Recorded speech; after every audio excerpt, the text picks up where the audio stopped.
Play Your Part podcast, part two. This transparency, awareness, and accountability portion of the podcast. This is your host, B. They call me the Black Neville Longbottom. And it's your boy Ricky Monty. All right. Are we, Boy, a fool, Kevin? man. Kevin, are we recycling ones? Did you not use that one before? I felt like I didn't use that. All right, Yeah, you I got did. one. The Black Sarah Silverman. Oh, okay. There you go. All right. The Black Rachel Green. Don't give them all the way now. We gotta save some. Yeah, you say so. Make sure you Yes. cross off the ones you used. I was like, I think she used it I'm last. crossing them episode. out. I felt like I did too. I'm sorry. Yeah. I'll let you guys down. Last episode. It's all good. Got to be Still better. okay. That's why I gave you two. That's why I gave you two replacements. Just in case, right? Yeah, cancel them For all. sure. All right, guys. Yeah, so this week we're starting off like we did last week, the Kevin Icebreakers. Oh yeah. So I have a couple. I have a couple of these. All right. So it was Barstool Sports came out with this. I don't know if it's true, but it said Travis Kelce's girlfriend, Kayla Nicole, allegedly broke up with him because he kept making her pay half of everything in the 5 years they were together. I don't know. Y'all don't know who Travis Kelce is. He's one of the best tight ends in the league. Pretty sure he's like makes or they said he made about like 34 million through his career so far. And I just thought that was funny. He's a pro athlete making millions, but he's still making his girlfriend pay half the rent. And this ain't even just half the rent. He said half on everything. You want to go on vacations? We splitting this. He said you. What is her occupation? She's a Instagram model. I mean, influencer. She does all the other stuff too. But that's So what she got money. So she got money too. Not like Travis, not like him. Not like him, but yeah. Not But long you still, like but that, but yeah, but you still got money though. Ooh. All right, let y'all know this right already. If people don't know, this might start off slow this month, but trust me, the heat gonna be coming. It's coming this month because we're gonna talk about. This is this is the month of Juneteenth. This also other months LGBTQIA month. They have platforms for that. But we're gonna talk about relationships this month. Simply because we're just talking about any types of relationships because I think this is like kind of like a marquee that fits everybody, regardless of what you do and what you involve yourself with. I think this is like very important. I think like today we're starting off with friendship. That's the basis of it, and we're escalating it from there. And that's a good one. It's a good one where when is it that do you think that women in a relationship should have to pay for something, or should it be a mutual understanding that it's a give and take, not a take all and give nothing like the 300 mindset? So that's the question for us for the one, and that's where I feel like a question should go is for that Travis Kelce one. It's like, you my girlfriend, like you got to establish what a girlfriend and boyfriend is. It's just like I call it a soft commitment to each other, to seek and find a longer commitment in the long term. So, what do you think, Kevin? In your opinion, if you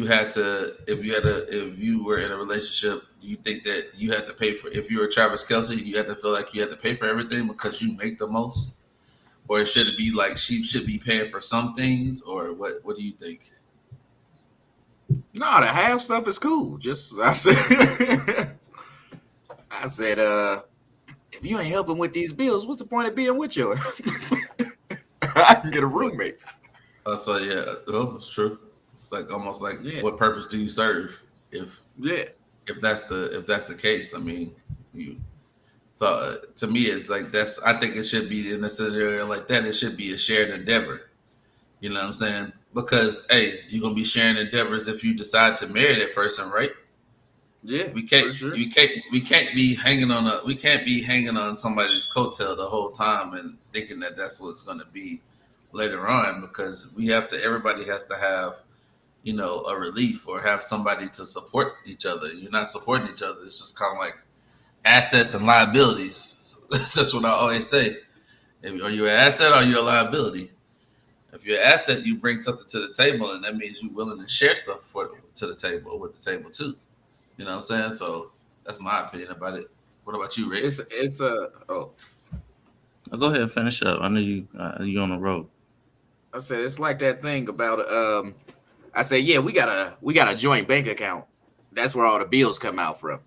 I said, but I still got my stash on the side, I said, and if you ain't putting nothing in. Well, that's just in general. Like you should, everybody should. I mean, well, I don't know people's dynamics, but that's how I did it. Like, you had the bills for like, I was married and had kids, so it's almost like some tithes and offering. You know what I'm saying? you put your money where the tithes go, and the offering's kind of like going to yourself. You know what I'm saying? I tied to what needs to be tied to, and I offer to myself because you have to pay yourself.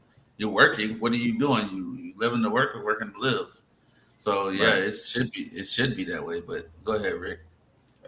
No, I mean I think y'all making some good points. For me, if we're talking marriage or working towards marriage, it's always going to be 50-50, or it should be quote unquote 50-50. Everything is half. You know what I mean?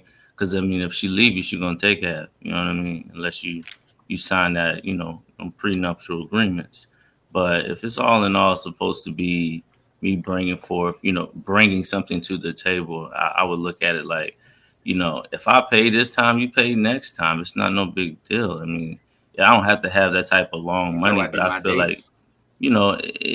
sometimes I might pay the whole thing. I mean, it's just because I know she's bringing else, in other areas. I feel like it always doesn't have to be on one person. It can be split down the middle, or you take the light bill. I'm from the South, so everything a light bill. But the electric bill, you might cover that. You might cover the water bill or something like that. But it definitely have to meet halfway. I don't think that it's all going to be put on one person. It has to be balanced when you're going to do a relationship. I think also too, it's almost like you see those. I don't know if anybody's seen those Instagram memes when the girl was like, he was like, "Hey, you're coming over to my house?" She was like, "No." All right, we're splitting this. Oh, we're splitting this. Yeah. So do you feel like it has to be like an ultimatum? Like if she doesn't do something, then all right, that dictates whether or not you're going to pay. Throughout, if we're talking about just dinner in that scenario.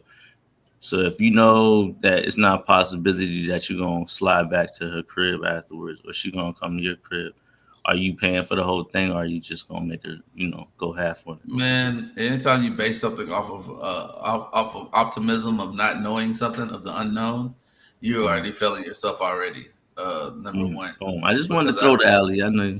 Yeah. I just think because you set yourself up for failure because you don't know what she gonna say or not. I mean, that sounds like something in a dating aspect. If you're a girlfriend and boyfriend, you already know what the deal is. They know like I'm gonna pay for it. This and this. You know what I'm saying? But then at the same time, like, nah, man. I think you just have to set your boundaries up front and just have that conversation, that transparency conversation. Like, have that conversation about it. It's like, now if you're taking somebody on a date and you invited them, they say the rule of thumb is you're gonna pay for it. But then what's the reciprocating in, and when she gonna ask you for a date, is she gonna pay for it, or is she just waiting on you to ask for a date and you have to pay for it? There has to be some give and take to that. You know what I'm saying? So, women take your men out, just like the men take your women out. Absolutely. Same difference. Yeah. Surprise them. I feel like when you do that, it's kind of like the banking system that I talked about a few weeks back. The relationship bank. You can't just withdraw everything. Every time you withdraw, You got to have some deposits in there. You can go to the bank all day and try to request a certain amount, but if it's not in there, it's not in there. So if you're putting those deposits into your significant other, when it comes time for you to make that withdrawal, it'll be there and then some, because it will gain interest over time. So if you're going out and you're taking care of your significant other and you're paying attention to those small things, he was looking at those Yeezys for the last couple months. Things were tight because y'all had to hit grind mode, and all of a sudden you just pop them up on them, you know what I mean? Or drop just that new game or whatever on them. Men are simple. It's not so hard to please a man. I mean, they want to call us simple creatures. It is that simple. So when you find yourself in a situation where you want that withdrawal and it's your turn, a man's going to be more than willing to step out of that comfort zone and spend that little bit, if that is, and not necessarily always in funds.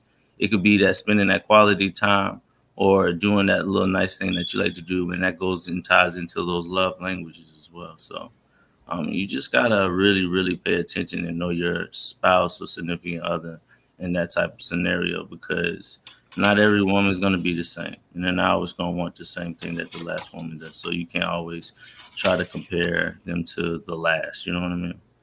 Right. All right, Kevin, you got another icebreaker, bro? Oh yeah, for sure. It says Jim Jones explains why he's solely responsible, that's in quotes, for Kid Cudi's career popping off. So I don't know if y'all heard this article or anything, but so Jim Jones apparently knew Cudi before he blew up on the Day and Night song. The Day and Night song, Jim Jones did a verse before it was on before it got big and popping. He said he released it on YouTube.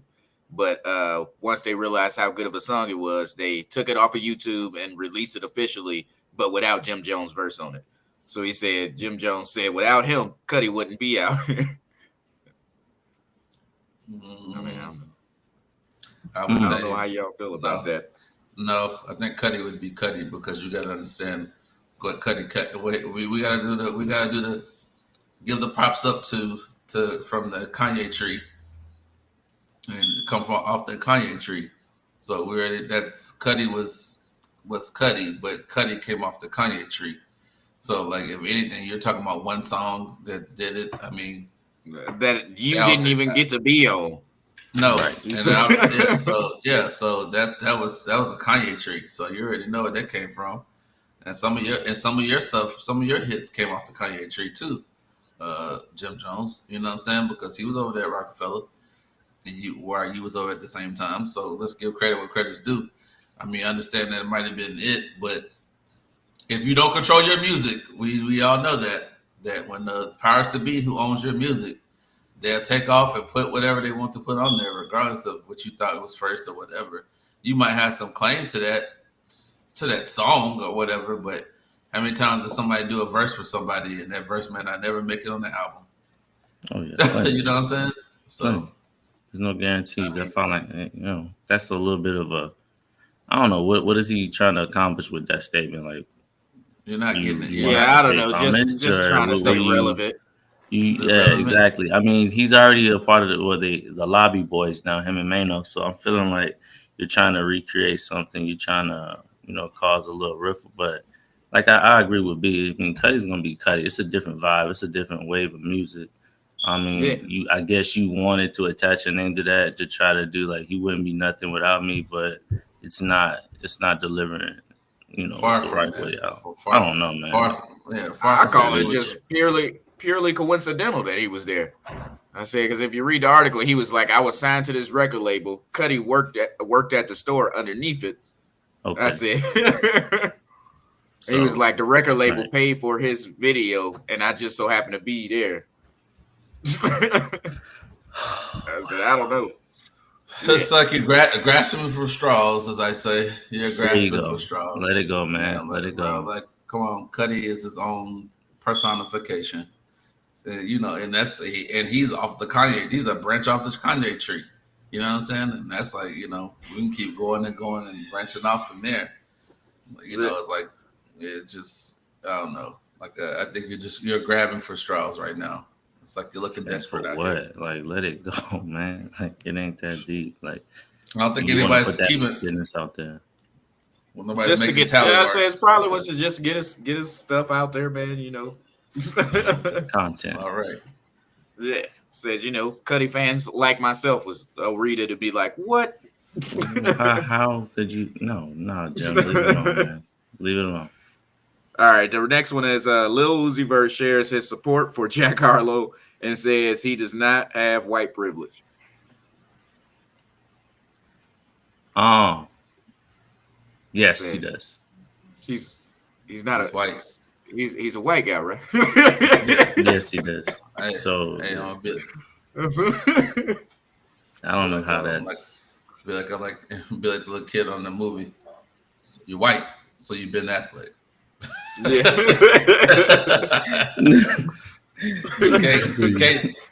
You're white, so you've been Affleck. So yeah.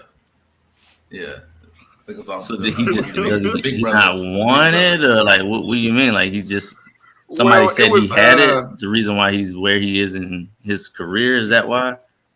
I don't know if you saw Jack Harlow was at the Kentucky Derby in an all-white suit for some reason, and he had his 2 black bodyguards carry him across the mud because he was in an all-white suit. I mean, that's what the bodyguard's supposed to do. I wasn't mad about it, but people were. So now they like a whole thing about Jack Harlow cultural appropriation and all this stuff. Oh wow! Because it just blew up into something that it wasn't supposed to be. Just people hate. Mm-hmm. I said, but then Lil Uzi Vert comes out and says he never had white privilege. I said, man, it's a beast, as B so easily put it. You white, you been Affleck, man. I said. You're white, you've been Affleck. And then also Uzi, I don't know if you just got through smoking or you taking. I hope you weren't taking no fake perks. Make your stomach hurt. Not the fake perks, buddy. Just stomach hurt. Yeah. No, man. No, he definitely is like the Post Malones, you're white. Now, what I will say, I'm not gonna discredit. I'm not gonna discredit Jack Harlow. I mean, he got some bangers. You know what I mean? I will give him that. I'm not he saying has that. good music. I don't want to get it misconstrued. This is only a discussion because people blew something that wasn't that big of a deal. Right. Those are his bodyguards. He's wearing an all-white suit. Yes, please carry me. I'm paying you to do this. I'm wearing a white suit. Yeah. Me, I'm putting some little, grocery bags on my feet. It's like, I don't know, but you get paper like that, you can afford to, get carried across the mud. I mean, yeah. Can't mess up my suit out here. We had the Kentucky Derby. There's cameras all over me. Derby, man. Who wears a white suit to a Kentucky Derby except for what's that guy's name from the Dukes of Hazzard? The sheriff, Boss Hog. Except for Boss Hog. Some Jack stuff right there. Man, oh man. All right. Looking like Colonel Sanders. Not Colonel Sanders. All right, yeah, or the Colonel. That would have been better, Kentucky Fried Chicken. Come on, B. He's supposed to have my back out here. Don't get him started. All right. So this last one is something I was discussing earlier this week with somebody before we get into it. Why can't we just have regular black sitcoms like in the 90s? You remember we had Living Single, we had Martin, Fresh Prince of Bel-Air. We can't just have a regular ass like black sitcom for people our age. All of them have to be the pushing a message, based in civil rights time or slavery time or something. Or it's like, pushing a message, or it's a family. It's no like,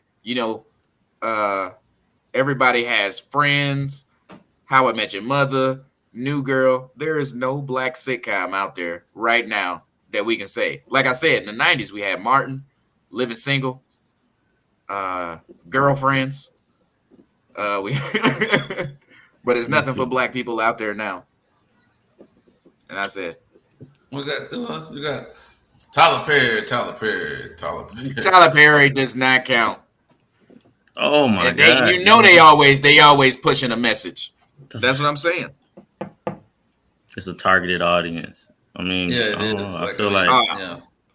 I'll it's a go through the list targeted like I audience. did, or it's a sketch show. I'll say that other one because the Black Lady sketch show. I'm about to go through a list real quick. It's the best. It's the best black sitcoms out right now. They got the Bel Air, the new one, which is a Mm-hmm. drama. Mm-hmm. That doesn't count. Black Lady sketch show, which I said it's a sketch show, so it's not really. It's like a Key and Peele. The Shy, which is about Chicago, a drama. Mm-hmm. Atlanta, I mean, it kind of counts, but it's not really a comedy or anything. Snowfall, selling drugs. Lovecraft Country. This is based in in the 70s. I mean, it does have like weird sci-fi stuff in it. I hear it's pretty good.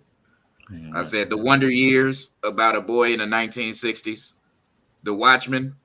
I didn't even know that was a black show. I didn't. I was about to say, wait, what? All Yeah. right. All right, I'll take it.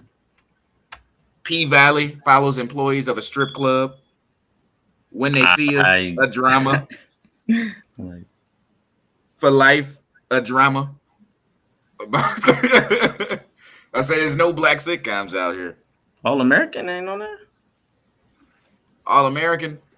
Yeah, No, it's on. no. I It's mean, on but it's Netflix. still, yeah, I know what you're talking about. It's still on. It's still a drama though. I mean, or it's just athletes.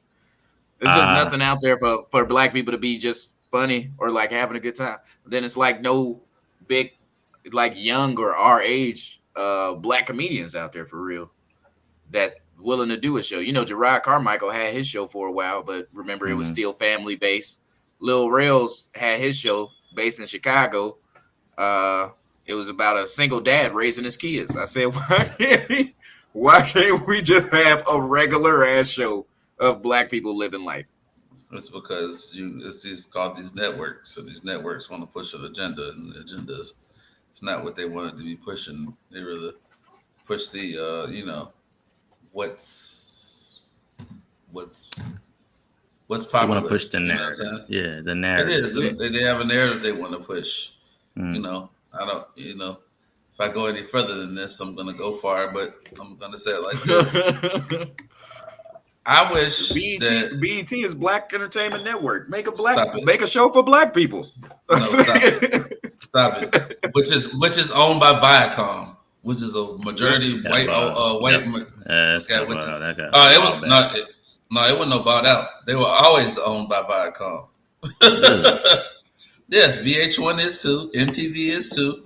We got to look at the bigger companies who own these things. So until you have your own network or whatever, then you might could sell the Fresh Prince or Bel Air or whatever right, the reboot. Yeah.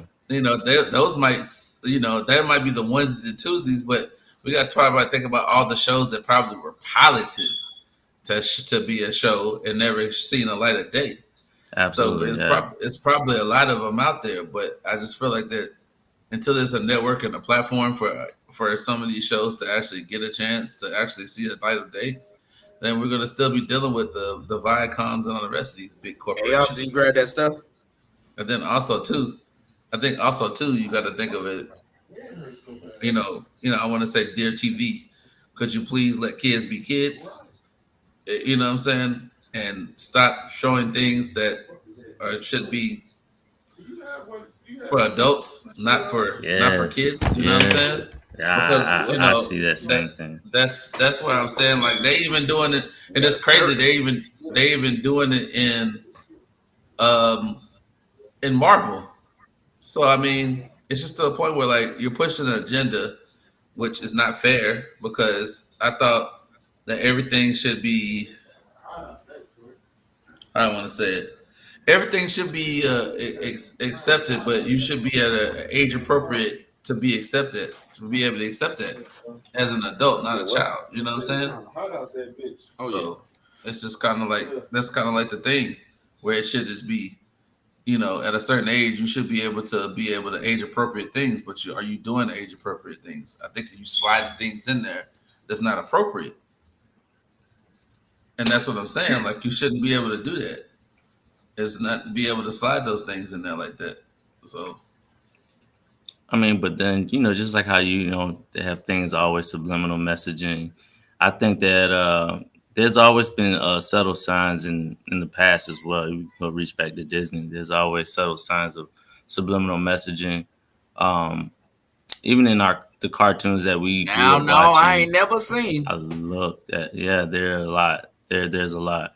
I mean, you know, you can even look at the Powerpuff Girls. I mean, this dude's creating little girls in his lab like that. You really think about it, that's kind of weird, yo. Like, why are you doing that? You know, but everything, you know, you can look at it one way, or you know, it's just not what it was supposed to be meant for. I mean, you have to look at who designed these things, what kind of a person that is, the targeted What audience, what what they're message trying they to trying go to ahead and, push? yes, you know what I mean. What are they Agenda. trying to, the big push?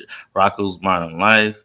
These are a lot of cartoons and stuff that had hidden agendas in them that not a lot of people paid attention to growing up, or your parents just didn't know you were watching that. You probably didn't realize what you were watching.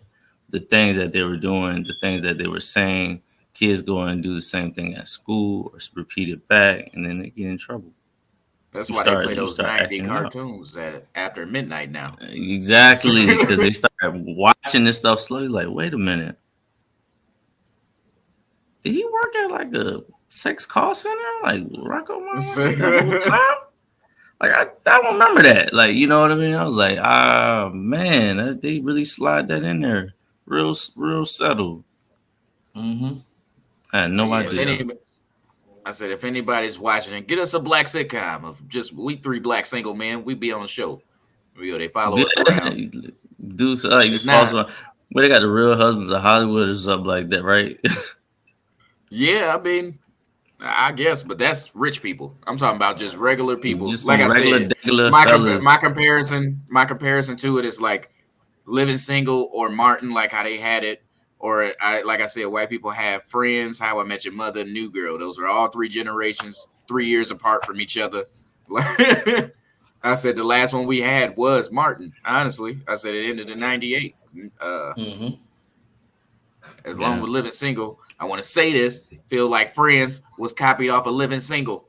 Put that out there. Five friends in New York. The white people in Manhattan. They were in Brooklyn. Yep. I said the only difference is the people from Living Single could afford that brownstone. They really did, though. Yeah, it was a business owner, a lawyer, a stock market investor. Obi, I'm pretty sure he was getting a discount on the rent for being a super. He was doing little. Oh yeah, come on now. You know he was doing his thing. I said they could afford the apartments. New York. I said you can't afford that apartment in Manhattan. Monica was unemployed for months. For months, man. Rachel was a waitress. There's no way. It's 4,200 easy. But you got not affording that. But look, they had the show Girlfriends that was created by Kelce Grammer. Oh yeah. Oh yeah, you know what? So, Insecure. That was 2005. We forgot about Insecure though. Yeah, Insecure is another one. Insecure is another show. Oh, I said Grownish. Grownish was the closest one that we have though. Definitely forgot about that. Yeah, it was. She's Gotta Have It is another one as well. Yep. I thought that was a movie. That queen. Wait. Grownish? You're not talking about this? No. You said She's Gotta Have It. Yep, She Gotta Have It. Yeah, I said it's not a Spike Lee movie, or that's a show. He got game. It's based on. No, Yes, he. Oh, you're referring to okay. I know it was a show. That's what I was asking. Yeah, misconstrued. All right, yeah. But those I'm confused. Jesus Shuttlesworth with a. No, it's right because I mean we have people in the comments saying like he was naming off of another one is the Megan Good show. Factual. That one was good too, man. Didn't she like get divorced because of that? I heard rumors about that. But that is a good show. I liked her haircut in that. Yeah. I heard rumors that's why, because you know she got married to the pastor. And are they sitcoms? Okay, true, very well. So what you're saying, geared towards, you want to see more black-oriented sitcoms about just 5 or 6 friends just being successful in our normal day-to-day life and having that piece of the pie without any Yeah. outside drama or broken households and that are You pushing a can have a certain narrative. message. You can have a very special episode like they used to, or they still do. For shows Hmm. when they talk Yeah. about like the police shootings or something. That's one episode, but it's still mostly just a sitcom and like Yeah, facts. Yeah, just no, I people living definitely life. get that. Yeah, we do need more people. Well, like you said, it's probably not even the people. I feel like that there are tons of people who are trying to pitch these ideas to Hollywood or the powers that may be, but it's just not what they're looking for at the moment. You know what I mean? It's always going to Mhm. be that you trying to break through that barrier, but if you don't have the necessary people in the right places, it's just going to fall on deaf ears.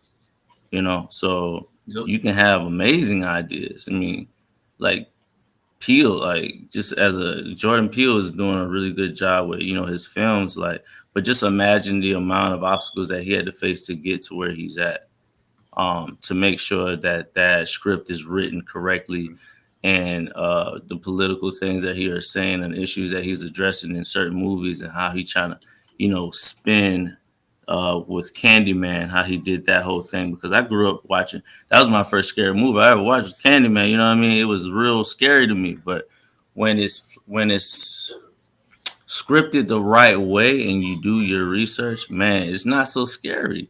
When you really think about what's happening, it's scary in a different way, but not in the horror sense. And I Yeah. think he chose a really good route with that. And I know he got a lot some sitcom stuff coming up next in the near future. So hopefully, I mean, they do something, soft-hearted comedy type of feel, where people are just being successful and there's no outside agenda.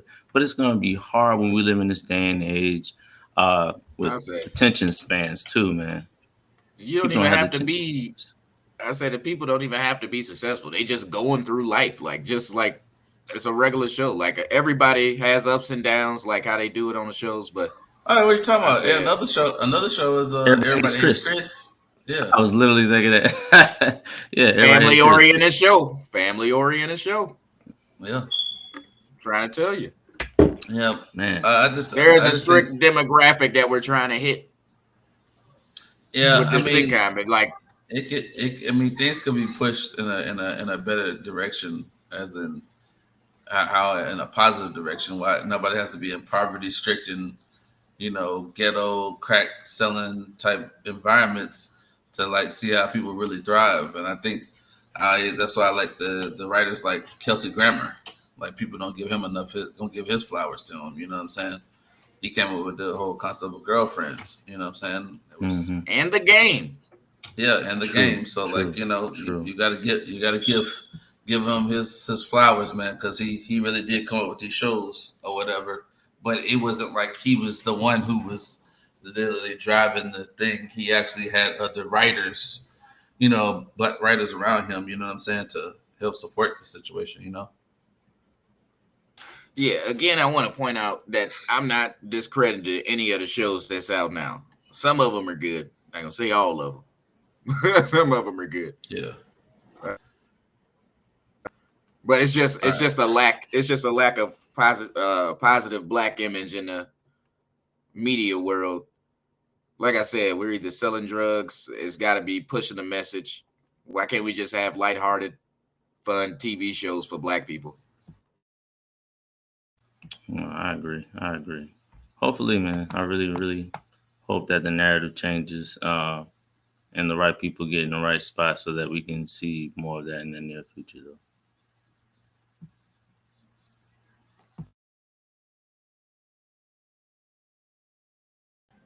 All right. So do you want to go ahead and start? Was that it, Kevin? Yeah, that's all I had. Unless y'all want to hear this weird one that I got. Yeah. Go It ahead.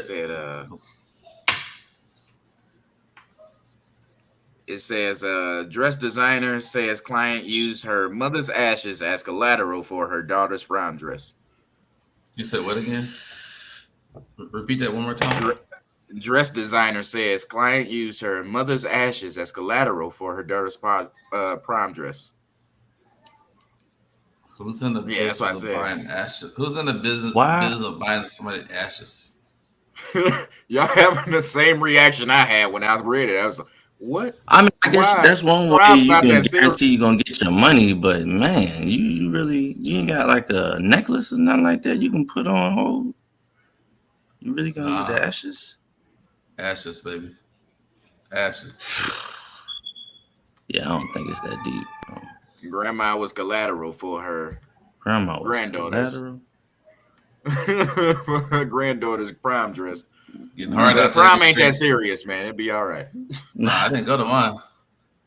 I said if you gotta put up collateral for the prom dress, how you doing the rest of prom? I don't I know. don't know. Tickets like $20. If you ain't I got a don't date, know. you gotta drive there somehow. No, man, I ain't do none of that, bro. I was I making said you money. I going was out to making dinner money. with your friends or something. I was making money. I was making money with the DJ that had the after party. That's what we did. We just put in on money on parties, and we fronted the money, and we got the money at the door. That's what I was. I was on the hustle mode, man. I wasn't thinking about none of this stuff because it didn't even matter anyway. Because half y'all, the girls that y'all went with, didn't even want to be with y'all no how, and they ended up us anyway. So we didn't care. You know what I mean? Like, we cool, know yeah, we know go. what that awkward look on your prime photo is. We know that she ain't want to be. Yeah, she ain't gonna be there. Like she'll come from another school and then come over here where we at, bro. What are you talking about, bro? The deal was a deal regardless. That was just a moment that you took a picture with somebody that nobody don't care about it. No how, no way. You didn't spend the money. People that took the pictures. You know, I I ain't had wasn't no. gonna go, but they convinced me. Yeah, I'm good. I bought my Mm-mm. my tux. I bought my I tux used like 3 days all. before prom. I used all that money that I would have used all that stuff with and put it invested into after prom party, and I made all my money back and some. So I Learn didn't from care. this, kids. You don't Look, need I to go had to fun. prom. I don't say I I had can wear fun. a suit any day of the week. yeah, I went to more than one prom. It was so fun. yeah, yeah. That's what I Yeah, did. I went to other people's proms. I didn't even go to mine. I was, you know. I was invited here. That I is, no, that don't ain't even go here. I don't even go here. you want to try to kick me out. I don't care. I don't go to this school. yeah. But yeah, I just thought it was a weird story. You know, That's pretty strange, man. That's don't put strange up right there. not All right, grandma's Rick. ashes. All It right. That's crazy. I've heard it all now. for real. Uh yeah, All right. that's some off the wall.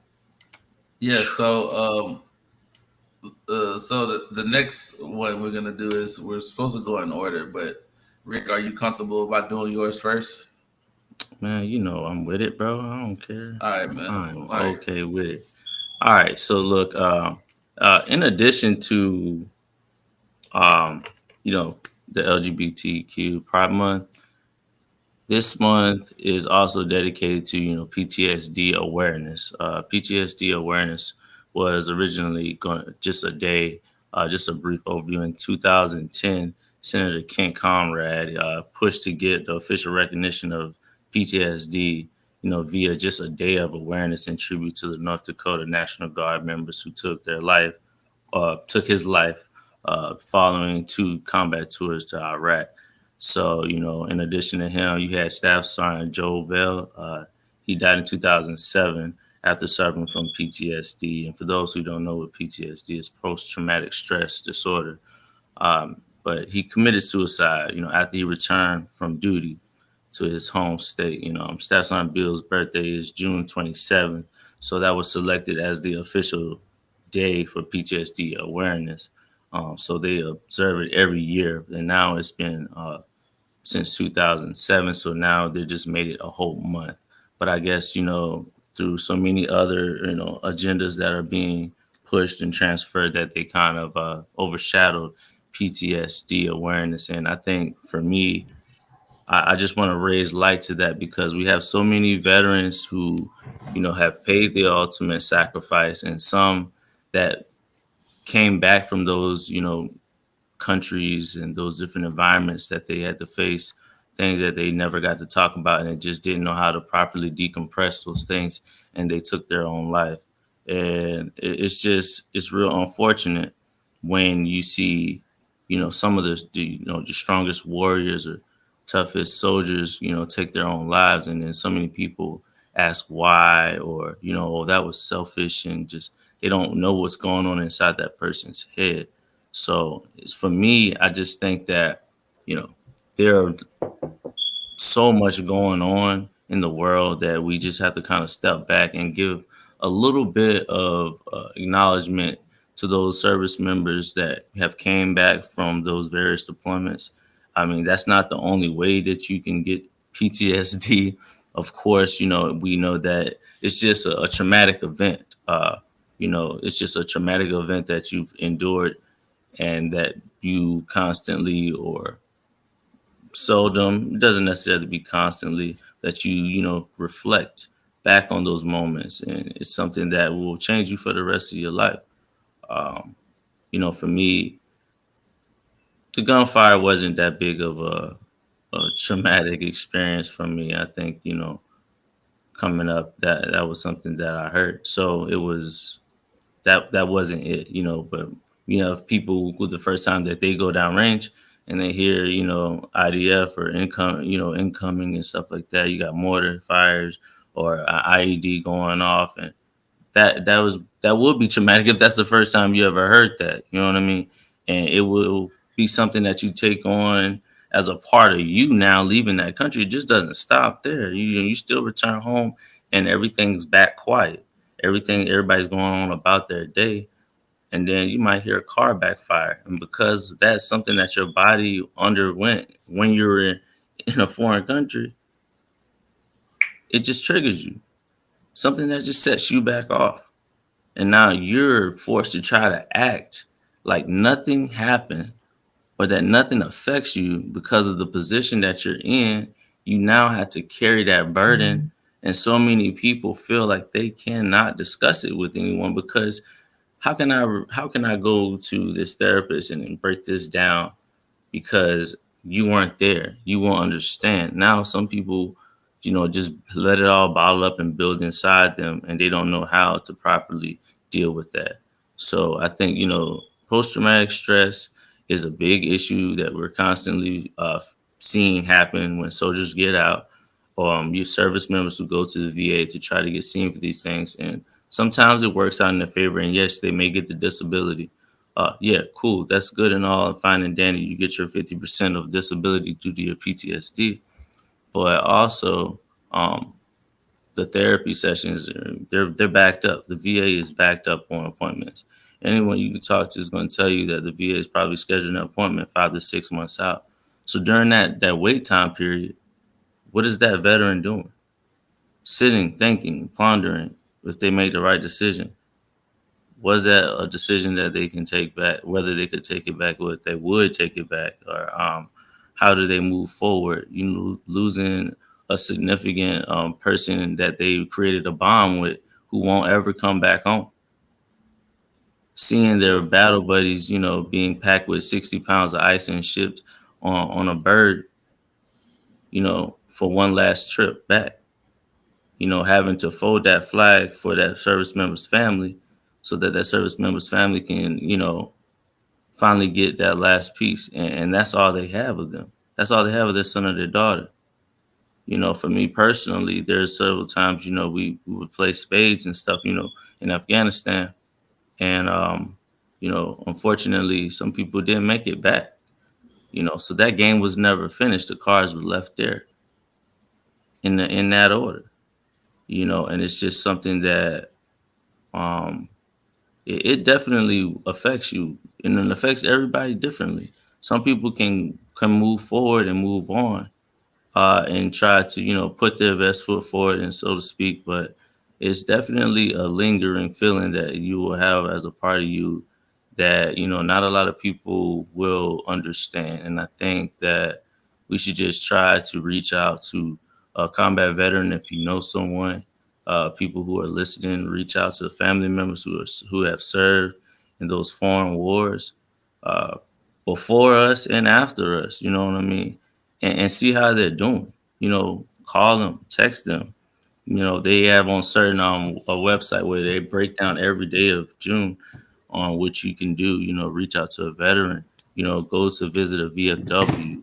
Go do something that caters towards those people who have either been in Vietnam, you know, the Korean War, Iraq, Afghanistan, uh, Syria. I mean, a lot of people, a lot of places that these people go to, uh, they can't probably talk about it that much because of the things that they were told not to talk about, but they still lost loved ones.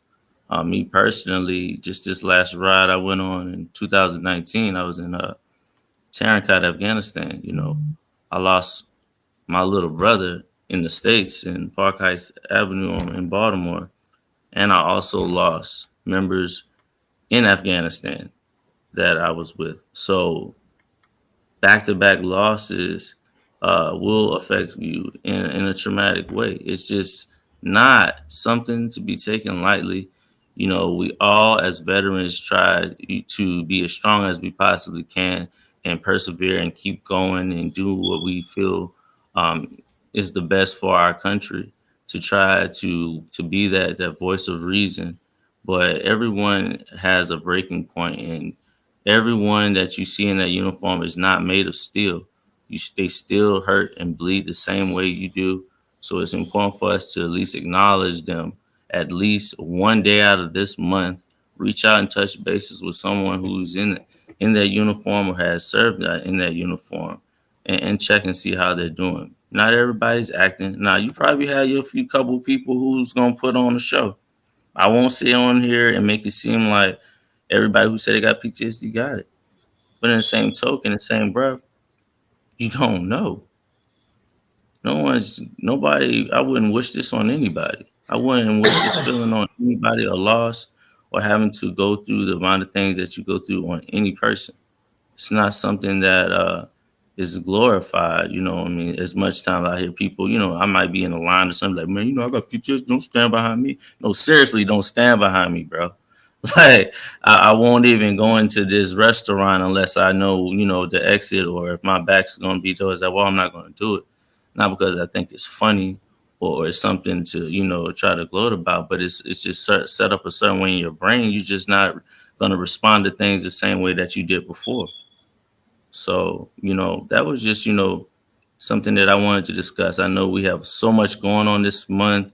We have Juneteenth, which I'm super happy about that, you know, now that's a national holiday, as well as we got Juneteenth coming up and we have Pride Month. I don't want us to forget about our veterans during their time of need, and those certain veterans that have post traumatic stress. I do wish that everybody gets the help that they deserve. I pray that, you know, you reach out and talk to someone, even though it is uncomfortable to talk to people, but to break outside that comfort zone just once before you decide to take your life. There's still more to live for. For anyone who feels like they might be on the verge of doing that, there are several hotlines. There's several people you can talk to. Um, it's all out there. We got the site pull up right now. I'm sure B can find like some hotline numbers for the VA for them to get you into contact with the suicide hotline, so that we can make sure all veterans are getting the necessary help. Because not everybody's going to speak out, but we gotta just push the agenda, just like they push any other agenda, uh, to get ready to go out. We need to make sure that when we come back home, that we have the necessary things set up so that we can make sure that we're fully mission capable. Oh yeah, for Yeah, sure. Oh, you yeah, got it. yeah. Just to let y'all know, I'm posting it in the comments uh, under PTSD month. It's the website. It has everything broke down.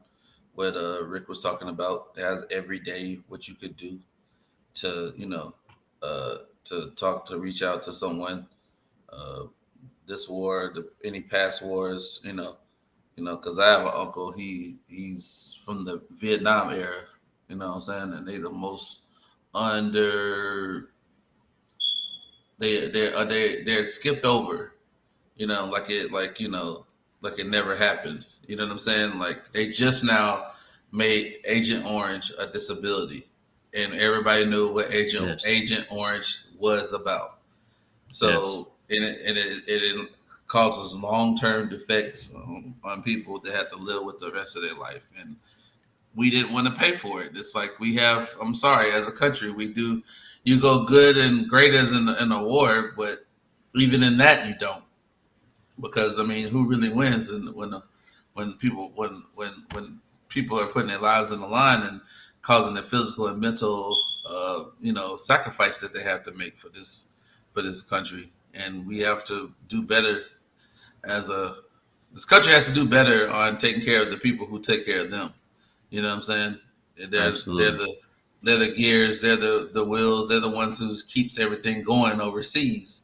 Because you can say all this and all that and give money here and give money there, but you got to put money back at home. That's what's wrong with America today. Is we giving money to everybody else, but we can't take care of our own, and that's what we need to make sure we do that. And like I said before, it's we need to look out for ourselves and our own people, and take care of home first, because everybody else, they're going to be doing what they do, but at the end of the day, you got to understand at the end of the day, who are the ones, the 1% who are actually putting themselves out there on a day-to-day basis. You know what I'm saying? Who Yes. are making it easier for everybody to be comfortable. So as much as people can say disagree or disagree, you can't have democracy without having war. You can't have democracy without somebody being involved and somebody being affected about it. So it's very important to like make it aware of it. I mean, you can have whatever other months, a lot of stuff going on in June, but we just have to keep the focus on, uh, you know, on other things that are just as important. You know what I'm saying? So um, most definitely. That's why I just kind of put this up here, and it kind of like it's funny because everything that you were saying, Rick, was on this page. I just typed it in, and it was all everything on that day. It has everything for each day. Has a veterans crisis line on here, PTSD coaches, has a PTSD Facebook, trauma PTSD treatment. Has all this on Hmm. this page. The link is in the Absolutely. description. The link is in the comments if anybody wants to find this website or whatever. But greatly appreciate you, Rick, of bringing that to the forefront, and from a person who deals with or dealing with the PTSD, it's one of those things like people think it's a play thing. Ain't nobody playing about these things, man. It's just like once I always tell people, once the mind is worked, it's not really, you can't come back from that. You know what I'm saying? You can No. treat it, You know. but that's only just to pacify the situation for temporarily. You know what I'm saying? Something that person has to go through, do the daily, monthly, daily, yearly, for the rest of their life. So I appreciate you, Rick, giving us that article though, and giving Yeah, us that most definitely. awareness. So, yeah. So Gotta. Hey, anytime. I'm gonna keep doing what I gotta do. It's like I said. Everybody goes over there. They still deal with those issues. Everybody leaves something behind in that foreign country, whether it yep, be physical or mental. yep, And everybody who I've talked to, and from my personal, experience, you feel like time stops. When you're there, you're serving. Um, you feel like when you come back, then you can press play. But the real shocker is you leave for 9 to 15 months and you come back home and everything is still moving forward. Things have changed. Kids have gotten bigger. you know, Spouses have changed. They have different needs and wants. And when you're already dealing with so much that you've seen that you don't care to talk about at the time, um, I feel like the veteran feels left out. So we just have to make sure that we constantly are assessing the people around us, policing each other up within the ranks, as they say, but making sure that we have each other's back because this is a rising issue that we were constantly seeing. Back in the day, they just called it shell shock. And I don't want to stray too far off the topic with the, but like you mentioned earlier about Vietnam veterans, they were forgotten about so much because when they came home for their welcome home ceremony, they got spit on. Okay, so they got spit on, and that in itself was traumatic. They had to go through to fight the jungle, they had to fight the climate, they had to fight the insects, and they had to fight the enemy as well. And some of their own country members, they had to be returned to fight. The uniform that they were so proud about and the accolades that they thought they were going to get, they did not get. The uniforms were secondhand for most of the soldiers who didn't place high in these certain jobs, but those basic infantrymen and those mortarmen, artillerymen that they had at those periods of times and cooks, they were all given second class clothing and I mean, also too, they had to used deal with boots. racism. Yeah, they had to deal And with that's what racism I too. was indicating. Yes, absolutely. They dealt with so Racism. much racism, Yeah. so much, racism during that time period. Man, oh man, it's just a lot that you would have to face to hope that you Yeah. would come home It's to a, something much better, yeah. It's like yeah, watching your back while watching your back. So it's kind of like living in a double-edged sword. And if people don't really look at into the true what the Viet Cong used their own propaganda to know that there was separatism in the ranks, and they would just Hmm. say slow. If you never seen I think it's like not Five on the Black Hand Side. It's a documentary. It's a movie on Netflix that had Chadwick Boseman in it.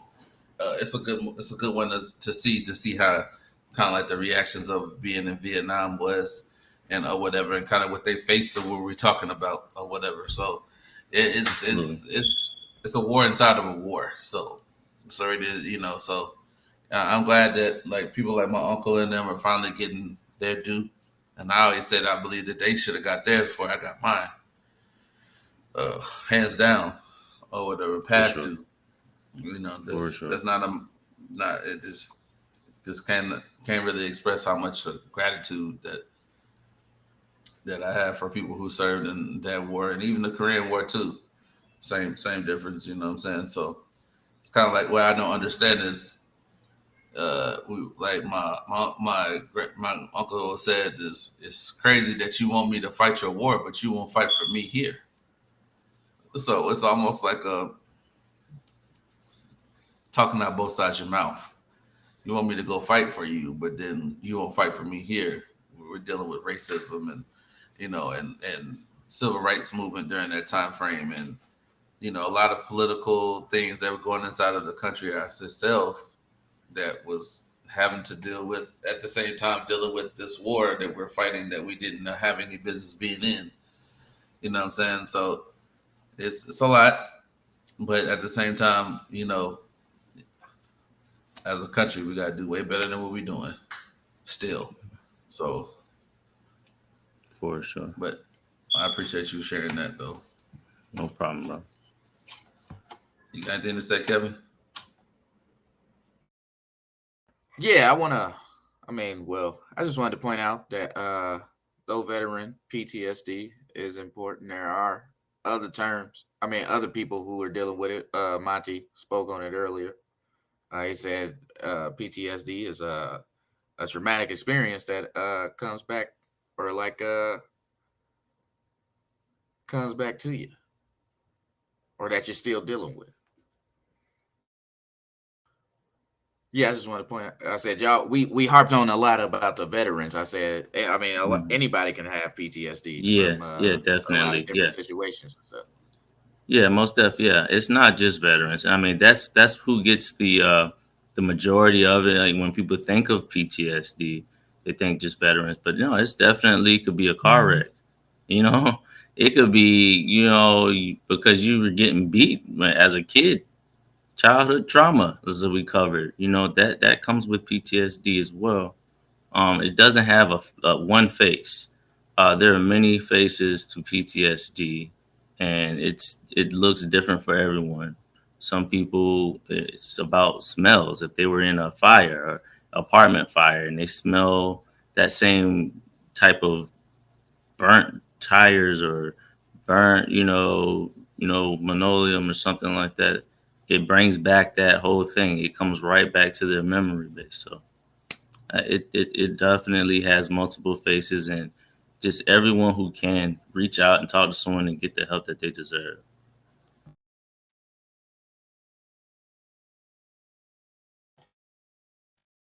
Oh yeah, for sure.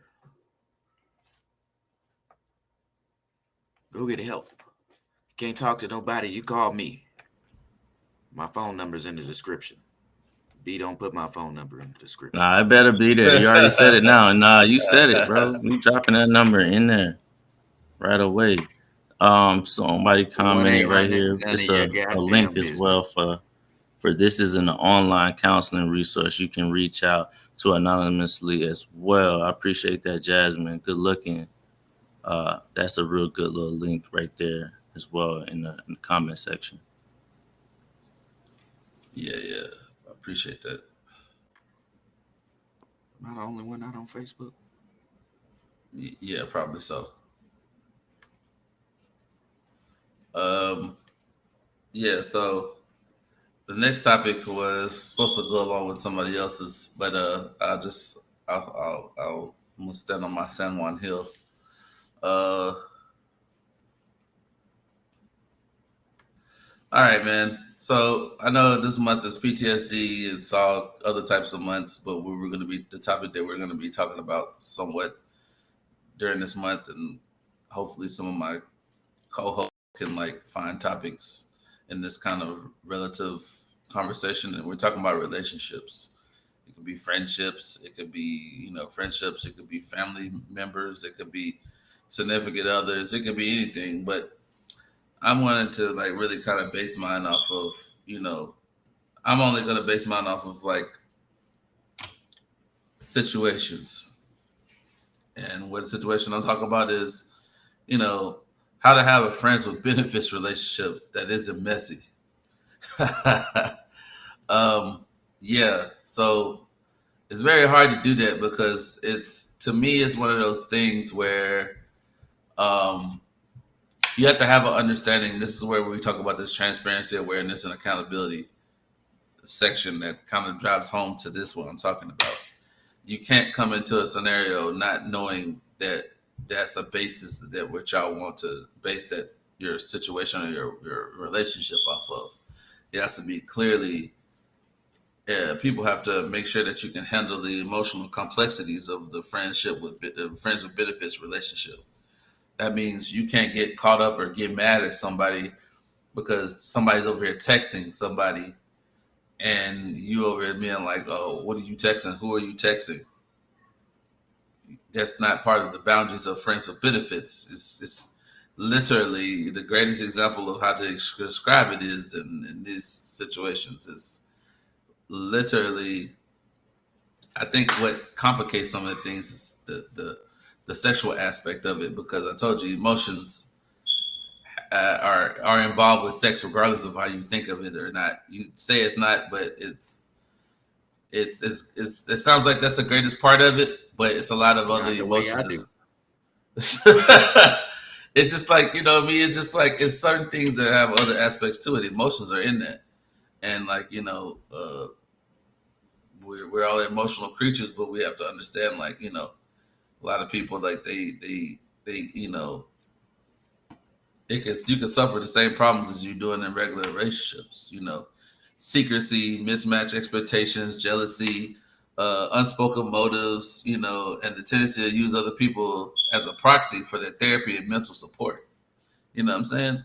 Like you got to understand, like you can have conversations and have that relationship with somebody, but you to sit there and like lay all your stuff problems to that person. That's not what they you have to, if that's what y'all want, you have to establish those boundaries with what y'all want within that friendship, friends with benefits or whatever. So you just got to make sure that you can, that you can handle the emotional part of it.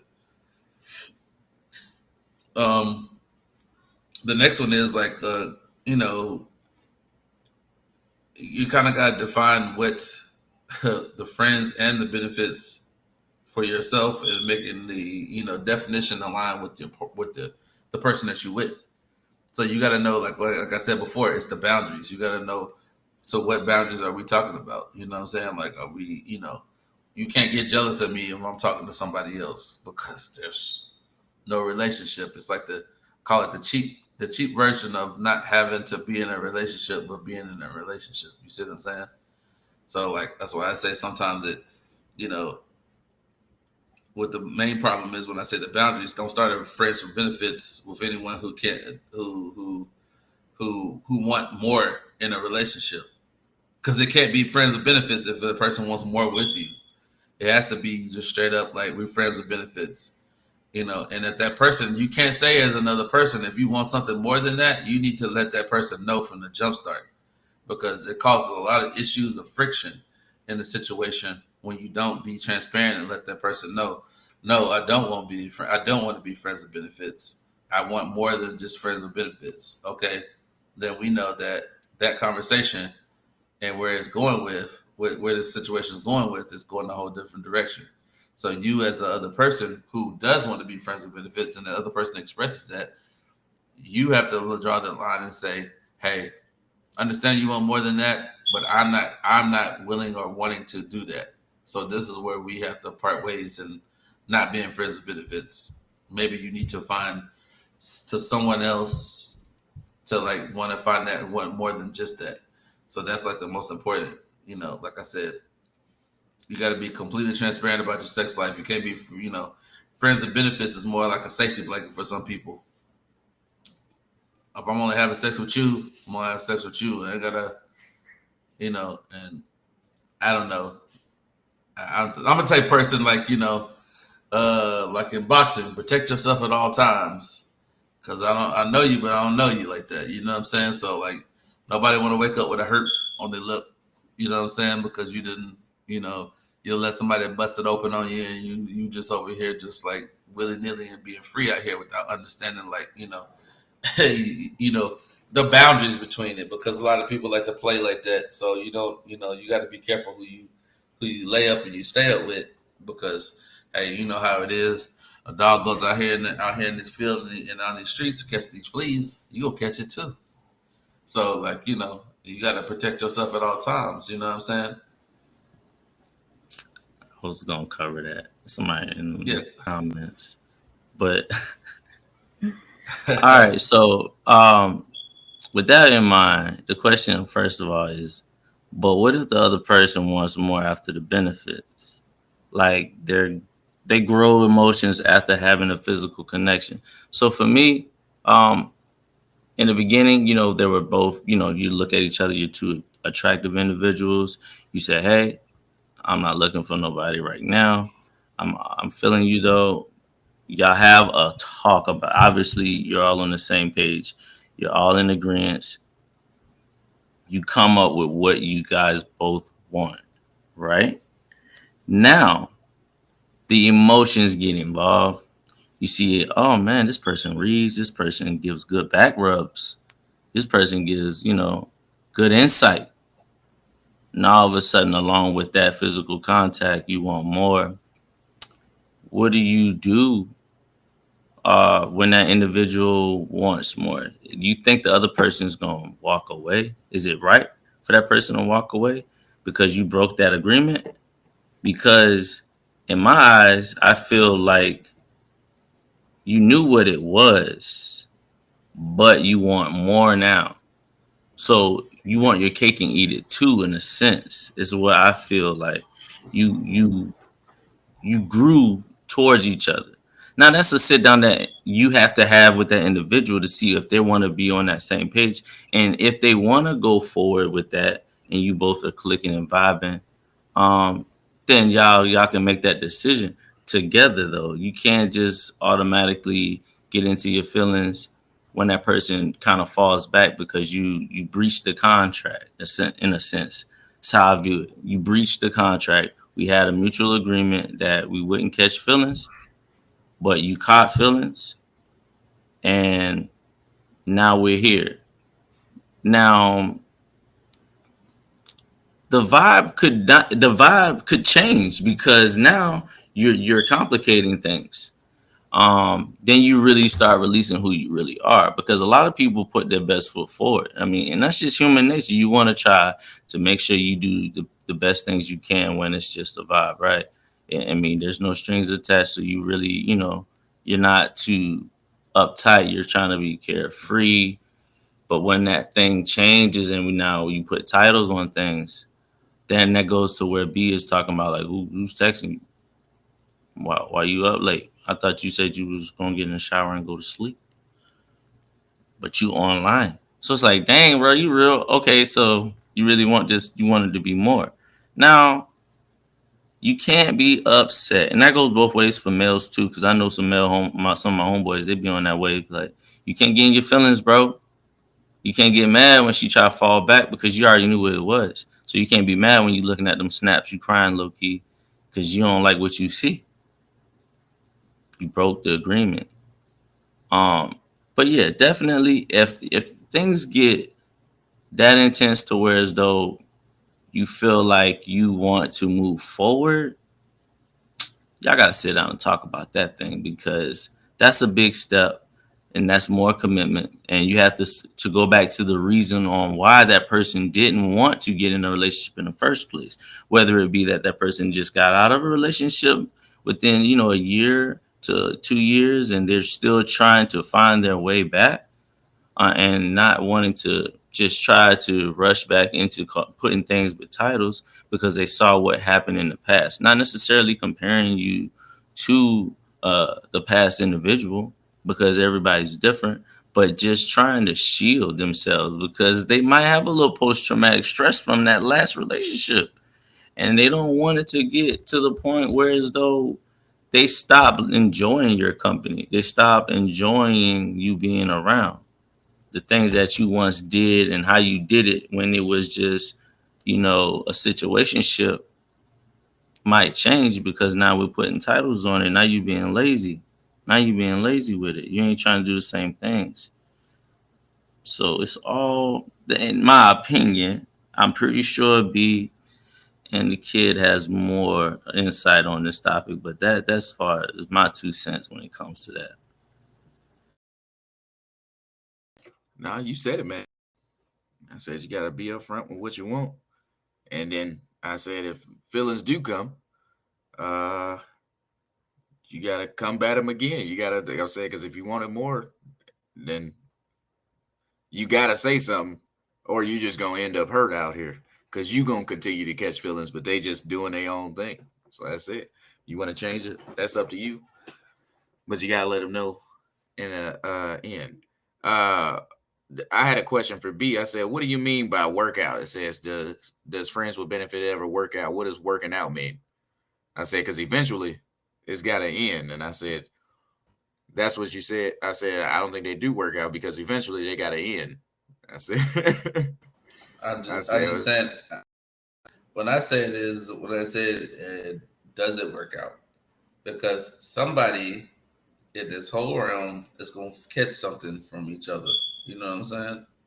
Somebody gonna catch feelings, and you saying that that's not gonna work. I really don't have that to see it as an insight. We could say, great example, like a movie like She Gotta Have It would be a great example of that. You know what I'm saying? Where this dude's really feeling her, but she's just like to have this like the kind of like the casual friends with benefits type of scenario.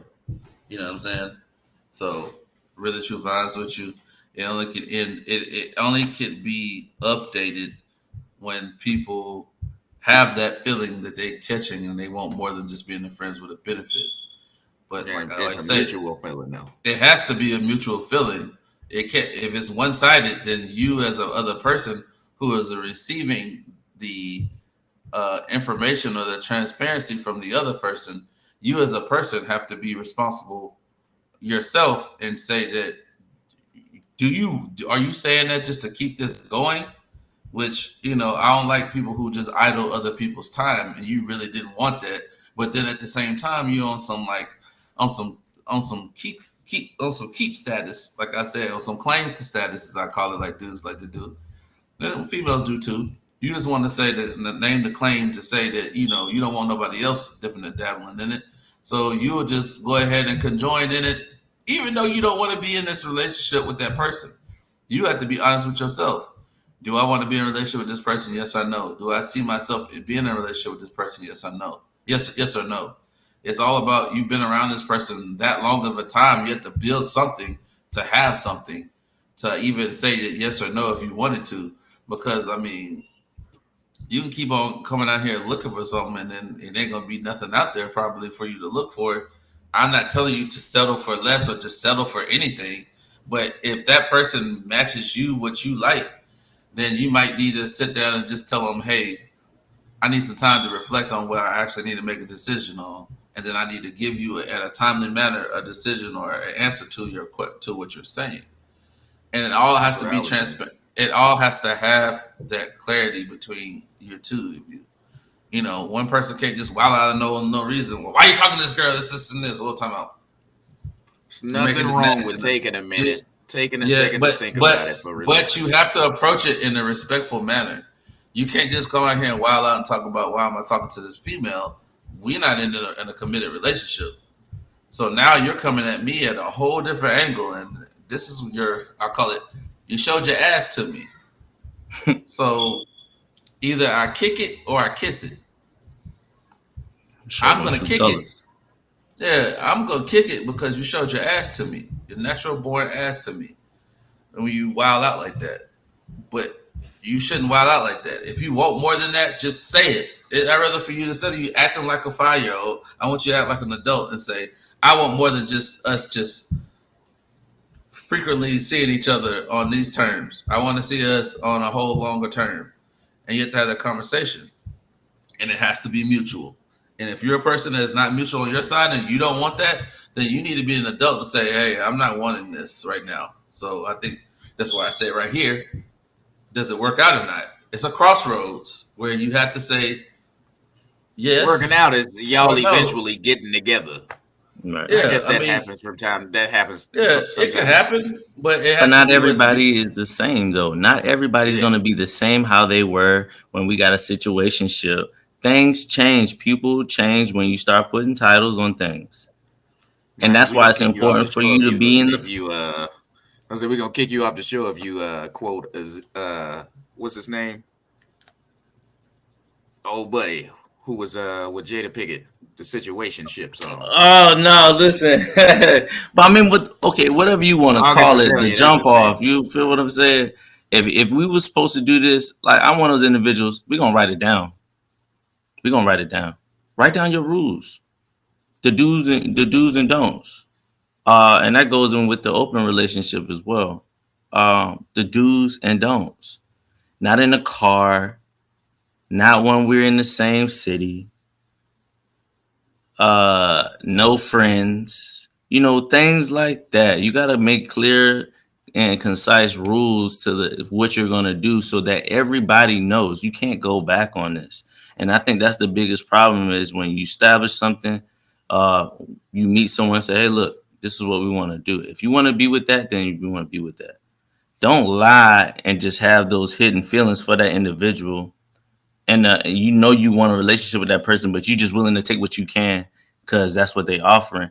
No, just like that's not what I'm on right now. And when you're ready to go to this stage, then I'll be ready to meet you.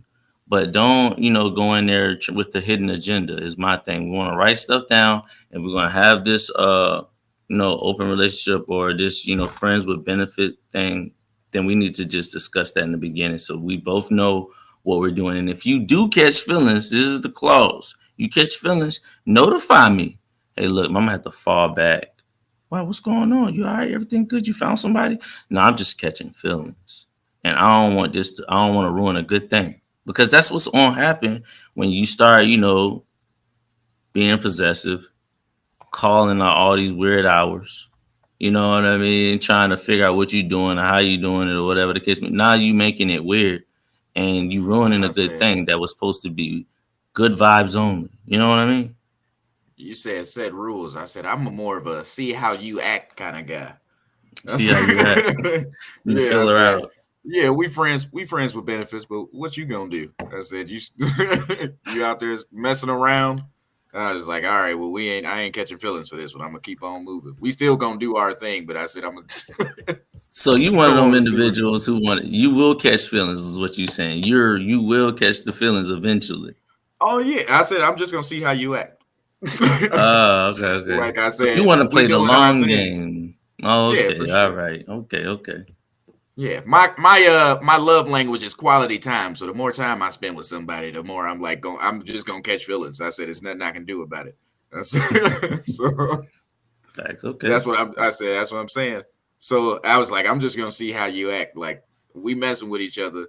If we in the same city and we doing this like more than weekly, I said we pretty much together anyway. I just want to see how you act on your own time. You by yourself. I said we're not together, but we together. You toxic, low key. Low key, that's I'm toxic. just, You sending mixed signals, bro. do your thing. I said do your thing. I'm not gonna be mad either way. We're not together. Nah, but you say, all right, But so y'all also be I rocking am with each just other for you gonna get low key jealous though. no, I'm not. That's why the only rule that I do have, don't do that shit in front of me. Oh, Don't do that okay, stuff in front of me. yeah. Yeah. Okay. Me, I'm If cool with look, we be in the same club. We could be in the same club. But check this. I already know what it is. You feel what I'm saying? So for me, I see you over there with I see oh you yeah, over I there can't be rocking out mad. doing your thing. You can't be mad, I bro. can't be mad. But You can't also feel no I'm type of gonna way. feel some type of I gotta feel some type of way because I'm here. That's the girl that I'm like with on the regular So on why the you other mad side of the though? club. You I'm know what I not mean? You mad. already No, got that's what her. I'm saying. I'm not mad. I'm gonna feel some type. I'm gonna probably leave the club. Probably gonna leave and say fuck it. I'm not letting her take my energy like that. I just got this whole section bought. They about to bring sparklers in 3 minutes. I'm not leaving this club. All that I'm not leaving.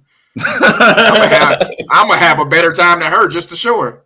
Oh, facts. We running up the tab now. I wasn't even gonna go into the savings, but tonight, look at my boys. We getting 42. You know what I mean? We got what Casamigo on the way. That's what I want you to do. I want you to take old Dooley girls over there.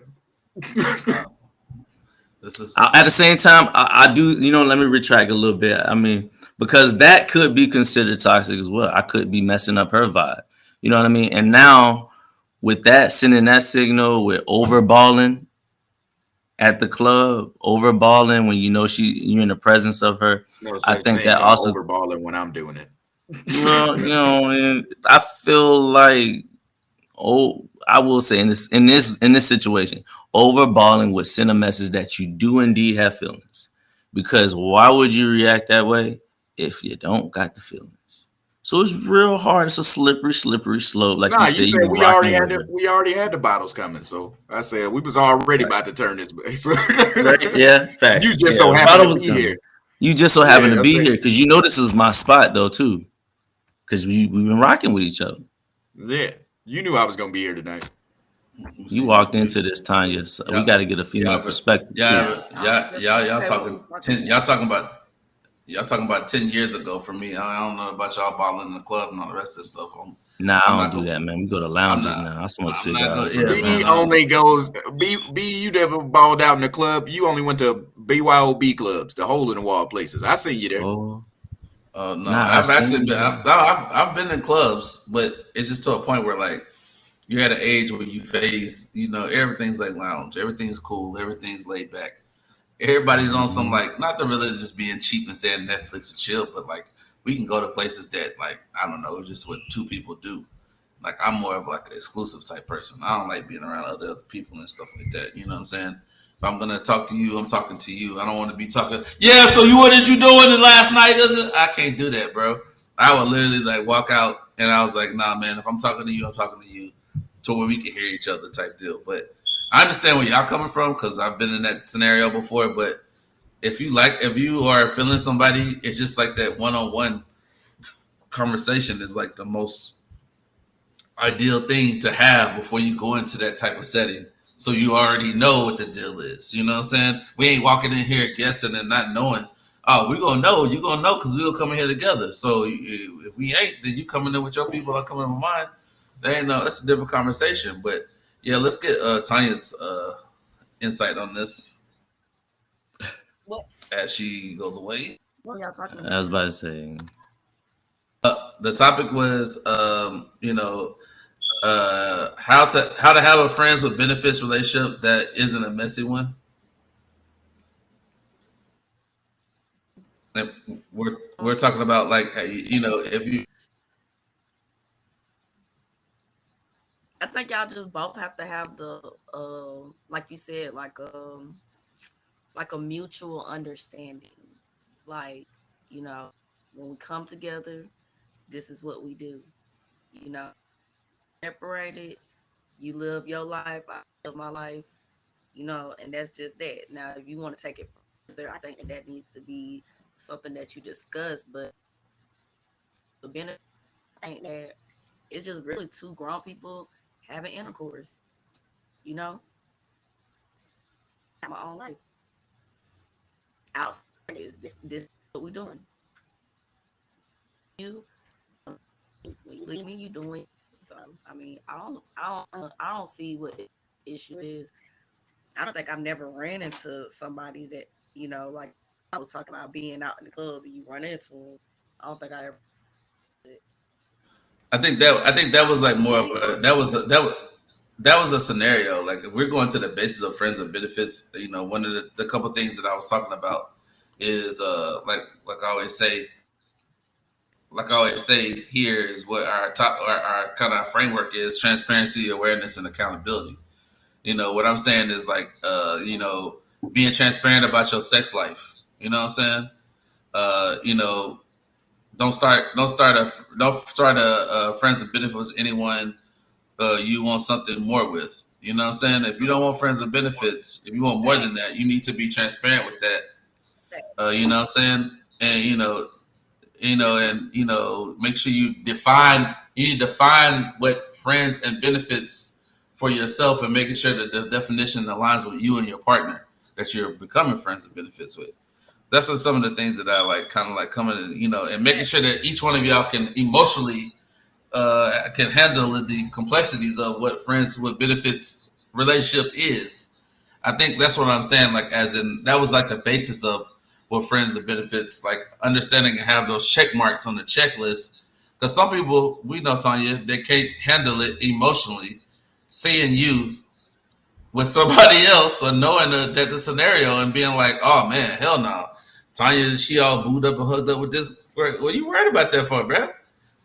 That's not your time is your time, but if you want to be more than that, Yeah, I feel that's exactly what you said. Like it's about, and if you don't want to do the friends, like if you're not okay with benefits and you see something else besides this situation together and having sexual intercourse and going our separate ways, do you want something that be, because at the end of the day, nobody get mad. You know, it's gonna be what are you scared of by being honest? Rejection, you know, self rejection you can't handle because on with it and you keep going along with the and then That rejection is gonna be way worse. Yeah, it's gonna be way worse. So you must the truth up front. Hey y'all. yeah, I think also the scenario is, oh, what's up, Moon Boo? But I think what the other scenario is too is like, like you said, like once you put yourself out there, and whomever is putting themselves out there to tell the other person that you want more than just friends with benefits, you have to expect that this may not be a thing anymore. You might, that person might not want it. You might want it, and the other person might not want it. So that is like that's the hill that, yeah. Yep, and you understand that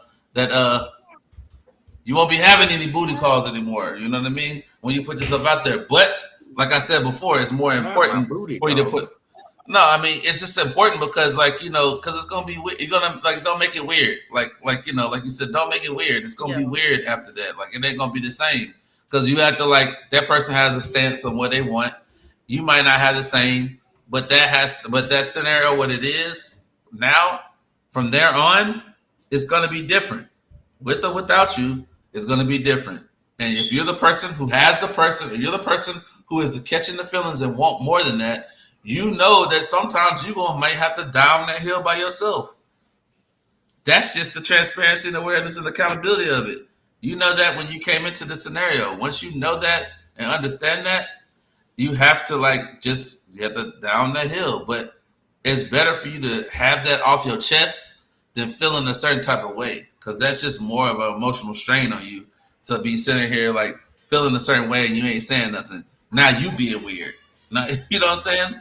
Not the other person, they don't read your mind, but you're being weird for like not being transparent about it.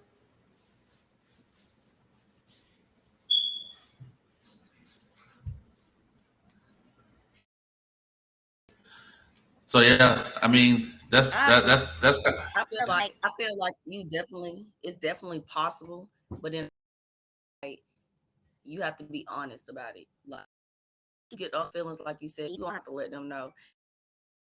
Women that catch feelings first, normally. But then I mean, I feel like I get it as a woman. You just like, man, I'm not gonna just be giving it up. I'm gonna just be giving it up and not getting nothing out of it. I get it. But at the same time, if that's what you agreed to initially, you can't force something you didn't. That wasn't the case. Like the case in a relationship benefits. And I feel like if you're transparent about it in the beginning, even when you start catching feelings, yourself, be honest with them about, hey, I'm catching feelings and I'm feeling a certain type of way and I want to you further with you. And then you have to be able to, one thing I hate about people is they ask you what's wrong. Answer. I hate that. Like, what's wrong, tell you what's wrong. Because when I tell you what's wrong, get up. Vice versa. If I tell you and we having a conversation, I shouldn't get upset by how you feel. You know what I'm saying? Like everybody's entitled to that. That person's mutual. Their feelings not mutual. Then, I mean, what are you gonna do? You can't force nobody to feel something. They're gonna feel how they feel. But I don't think it's a big deal. Like grown, you should understand that. Period. Like, Said no, you gonna love me. No matter what you say, you gonna love me. I swear you toxic, bro. Toxic. That's toxic, bro. no, That's toxic. You gonna love me. I know what I told you in the beginning, but I've changed my mind. I don't want nobody to have this but me. It's Kevin, like, are you one of them dudes be okay Kevin, with come on, bro. Then you one of them? He capped in the beginning. Switching up in the middle. I said, I just want to see how y'all gonna act. But why are you scared to commit? I said, though? I'm trying to get a lay of the land. I ain't trying to just jump into something. But you still want the benefit portion. Oh yeah, for sure. I mean, if it's not working out, then I'm quick to cut it off. But I mean, yeah, sure. And also, B said working out. I said, what's working out in your opinion? Because mine, I got the mission accomplished. No, I mean, in my opinion, it works out for me. I'm just when I say that, I'm saying it like this right here. I do not like anybody to force anything upon me that I don't want. You see what I'm saying? I don't. Like, I don't want to. Don't force me in a relationship if I don't want to be in one. If you knew from the beginning that this is friends with benefits, don't try to push me into something that I'm not going to do. Don't do girlfriend type things thinking that I'm going to be cool with that and I'm going to accept that and it's going to just force me into being more than friends with benefits. Nah, man, because all I'm going to do is just go like this. I'm going to fade back, and I'm just going to disappear. And just be like, oh, what's wrong? Well, I'm going to explain it to you. Hey, man, we're friends with benefits. I don't want to portray something that we're not. You know what I'm saying? We're not more than that. We're not going into the realm where I'm gonna start showing up and being in certain places like somebody in a relationship would do. If I feel like that's where it's going to, I'm fading back and telling you that no, that's not it. You know what I'm saying? But I'm being transparent with you to let you know that because I want to figure out everybody should go to what they want, not to be forced or manipulated or conned into something. It should be naturally organic. You should just want to do it because you want to do it. You know what I'm saying? Not because somebody trying to manipulate a situation to favor them. That's manipulation. I don't like that. If I see that you trying to force me on something, man, I'll ghost you so fast. Yeah, this ain't gonna work out. It's not. I'm gonna explain to you why it's not gonna work out, and I don't like it. So it's just being transparent about it. That person feels some other kind of way. If you're thinking that you fading back from doing those things is gonna help the situation, I don't, because I think you'll just find another way to make another angle at trying to do it. You see what I'm saying?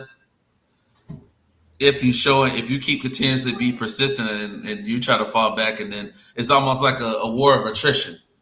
I'll go forward, then I got to retreat back a little bit to go forward, and I'm still doing my objective, and I'm like, nah, because I'm gonna go ahead and just say, halt, it's a wrap. We can go ahead and stop. I already see what this movie's playing out to be in. It's gonna be an obsession. And we don't do obsessions because obsession is not love, it's not care. Obsession is toxic. You, Brandon, on that part, it up. Let me just keep doing that.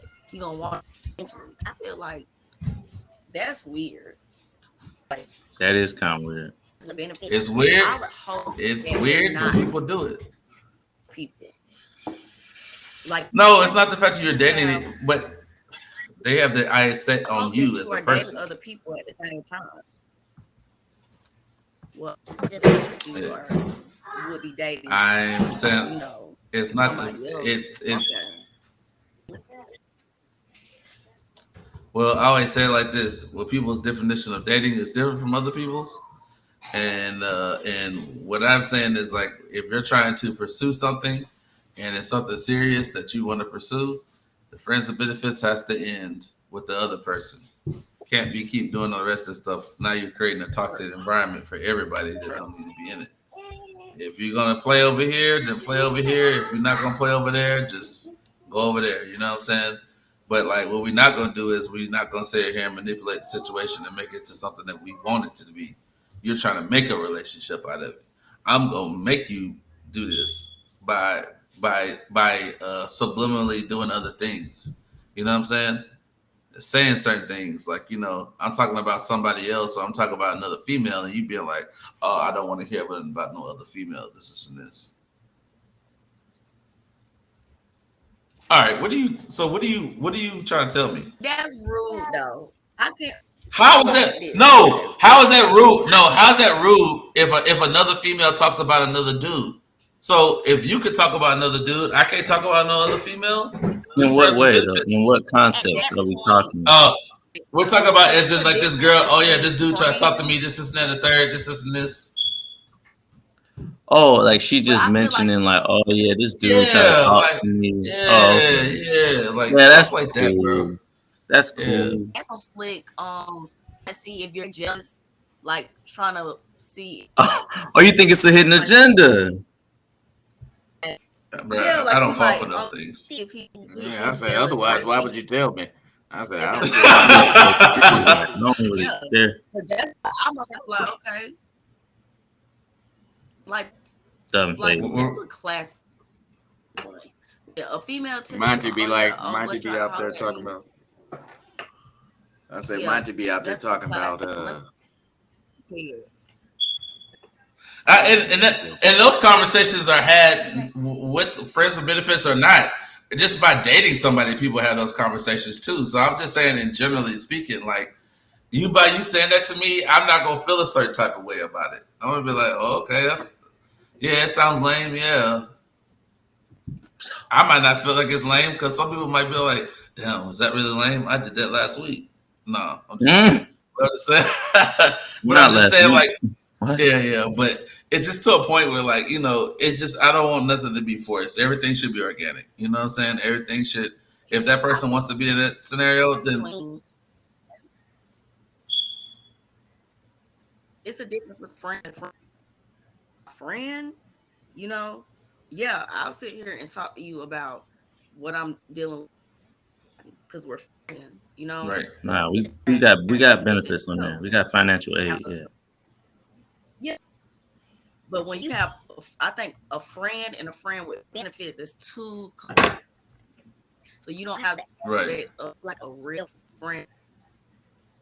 Just have the benefit. Nah, but you still my friend though. Cut. And just Still don't my tell me friend. about your dude. Me personally, I don't care. I think it's funny because I be like, oh, okay, that's what's up. I should be able to. Should keep transparency. Like You gotta be secure. I think that's the biggest thing. You have to be secure in yourself. You have to not worry about it. You have to have that BDE because at the end of the day, if you know the individual that you're dealing with, and they're not really that type of individual, then that's gonna set them over the edge. Me personally, I don't care because I know what I bring to the table. So if you mentioning these other dudes or whatever, I mean, hey, that's fine. I mean, obviously you where you want to be. You right here, right now.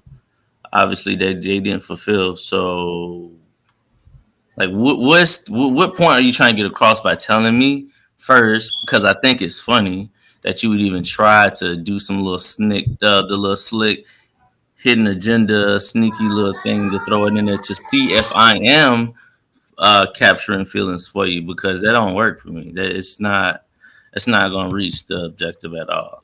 just ask. Just ask, bro. Just ask. We grown. Facts. But some people, it's easier said, right? But a lot of people don't do that though. They don't perform that way because once you put all of that mix of that individual, all the physical contact that y'all had, it starts to alter you. Your mindset starts clean like that.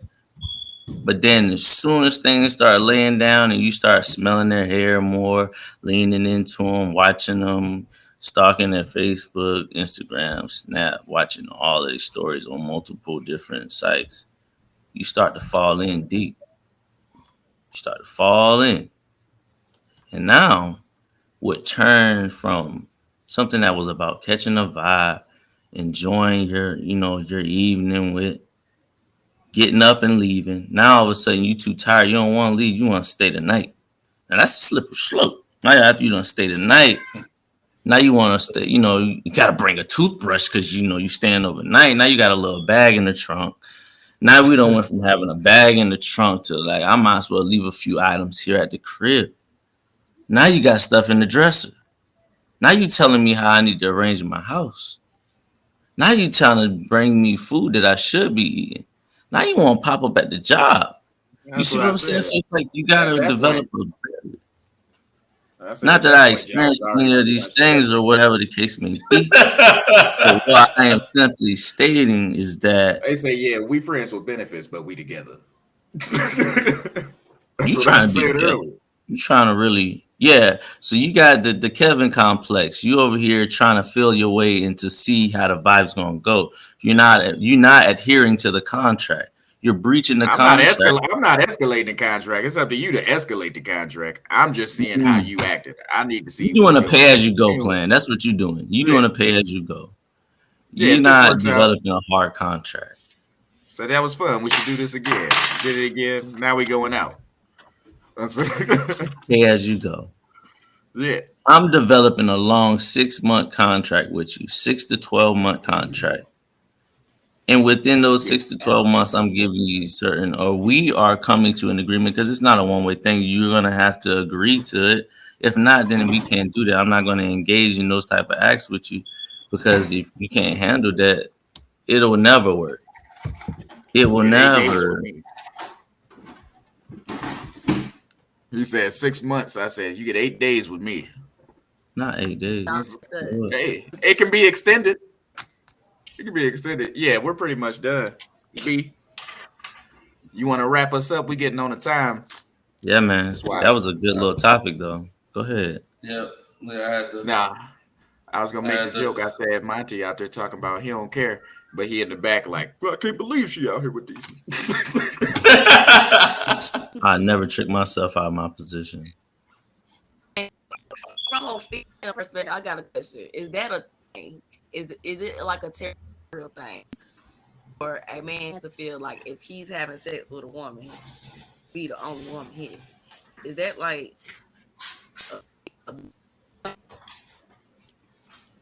Nah, you got free. You do what you want. I don't care if that's what you're trying to do. I mean, That's what I said. If that's what you're trying to do. As long as you but protect. if we hanging out on a regular, you you shouldn't see your need friends other with dudes benefits at the out same there, time. I was back tripping a little bit. So I'm just saying, you see your friends with benefits out there in the club, and you like, oh, okay. She gonna still. She getting drinks free. She getting drunk free. I'm not tripping because after you get all them drinks and it's 2:30, she gonna hit me up, bro. So appreciate you for getting her all the free liquor she wanted. She's still asking me what time you get heading back. I don't know. I don't know. It's not about being conceited or overly confident. But I just feel like if we already had that a contractual agreement, then you know what you're doing. You know you're putting it down. So and then it's not even up for discussion. You shouldn't even feel no type of way. I don't know. I just think that maybe she's just getting free drinks. Girls do that all the time. Man, girls get more free drinks than anybody I know. That's true. Well, we ain't been to the bar together before. I feel like very charismatic. I feel like a double standard with that. Well, y'all standard when it comes to friends with. It's a double standard. How so? That's what I was asking y'all opinion on, because like a female's friend with benefits is okay. HOE. So I y'all have like a double standard because of one person entertainment. Y'all tend to, if it's just a friends with benefits and I'm not in a relationship with you, I'll entertain other women. Where a woman, 9 times out of 10, she's gonna keep it just for benefits. You see what I'm saying? 90%. That's your statistic. I don't know if that's a true statistic. I think.